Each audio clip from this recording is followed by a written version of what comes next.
প্রথমে প্লেটে দিয়ে দিয়েছিল স্যালাড, আর তারপরে দিয়ে দিয়েছিল ফিশ কবিরাজি, সেটা নিয়েছিল দিদিরা। আমি যেহেতু ফিশ কবিরাজি খাই না, তার জন্য আমি নিয়েছিলাম পনির পার্সিন। তারপরে দিয়েছিল বেবি কুলচা, আর সঙ্গে ছিল চিকেন ঝাল ফ্রেজি। তারপরে দিয়ে দিয়েছিল ফ্রাইড রাইস, আর সঙ্গে ডাব চিংড়ি। আর আমি সব মাছের আইটেমগুলো খাই না, দই কাতলা এগুলো নিইনি, তার জন্য আমি একদম মটন কষাতে চলে এসেছিলাম। তো মটন কষা দিয়ে দিয়েছিল।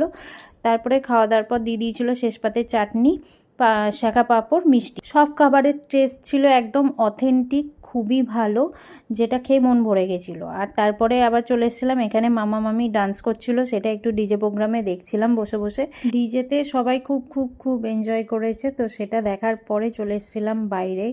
তো প্রচণ্ড পরিমাণে ঘেমে গেছিলাম, দেখতেই পাচ্ছ, আমাকে দেখে বুঝতেই পারছো প্রচণ্ডই গরম লাগছিল। তো এবার হচ্ছে শেষ বেলায় বাড়ি যাওয়ার সময়, তাই সবাইকে একটু করে দেখিয়ে নিচ্ছিলাম। সবাই পানের স্টলে পান নিচ্ছিল, এই দেখো বোমাও চলে আসছে।